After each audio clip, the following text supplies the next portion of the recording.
everyone, welcome back to my channel. So today we have a new release from YSL to review. It is their new YSL Black Opium Extreme.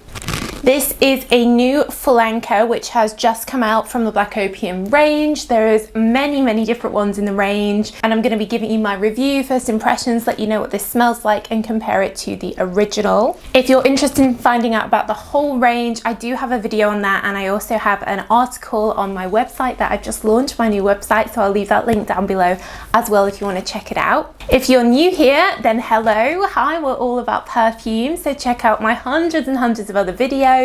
And if you're regular but you haven't subscribed yet, then do hit that subscribe button and show your support.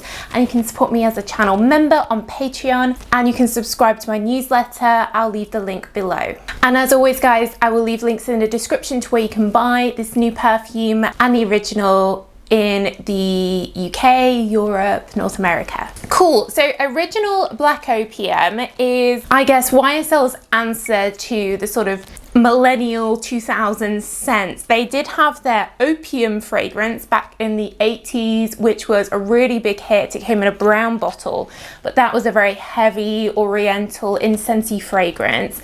Black Opium, which has been out for a while now, maybe about 10 years, has been a real success because it is strong, it's good for lasting, it's good for wearing in the evening, and it's essentially a vanilla coffee fragrance with some florals underneath, patchouli. So it's kind of like a vanilla latte with a bit of an almond in there, some licorice. So it's kind of sweet, but it's a very warm sweet. Personally, I think this is autumn, winter, or evening time fragrance, though some people do swear by it and wear it all year round. I know some people find that it doesn't last on them, but most people say it does really last, and I have smelt this on people and it has been really strong and really good projection. So I am broadly impressed by this fragrance.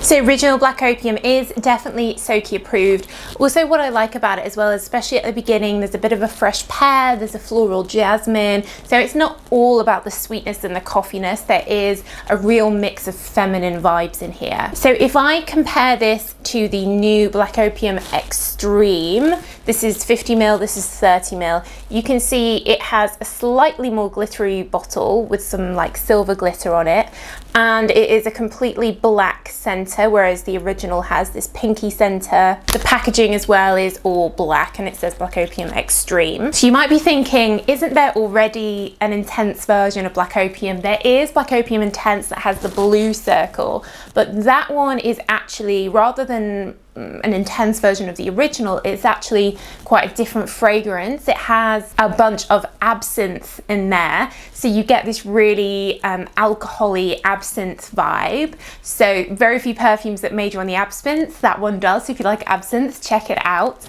But personally, I think it's just like a different fragrance. It's not like an intense version of the original. Black Opium Extreme I would describe as an intense version of original Black Opium. The fresh pear note has been taken away, so you immediately go straight into a warm coffee cacao vibe, and they've also added orange blossom, but here it comes across as quite heavy orange blossom, and the jasmine from the originals there, and then you've got quite a bit of patchouli as well. So I would say this is less floral than the original. It's more about the cacao, patchouli and the coffee, and it's just less fresh. There's no freshness in this at all. The original does have an element of freshness, especially in the beginning. This one just goes straight into it, but they are broadly, I'd say at least 50% of the smell is the same. So you could definitely use this to layer, perhaps wear original Black Opium during the day, then this in the evening. Maybe if you've been wearing Black Opium for a long time and you fancy a bit of a change for the autumn, then you could try this, but it's not a drastically different fragrance to the original. It is just a stronger version in my view, with the lighter notes taken out, which is something that was missing from the range. They have all these different versions, neon, floral shock, but they're all very different, whereas this is just stronger Black Opium, I think. In terms of projection and lasting power, comparing it to the original, I actually didn't find a huge amount of difference. It's more that the fragrance composition is different and it's deeper and warmer and not as fresh. It's not so much that it's much heavier or much stronger than the original. It's just different, and the patchouli lingers and stays around more so, I think, than the original, where the lighter floral ones tend to come in a bit more.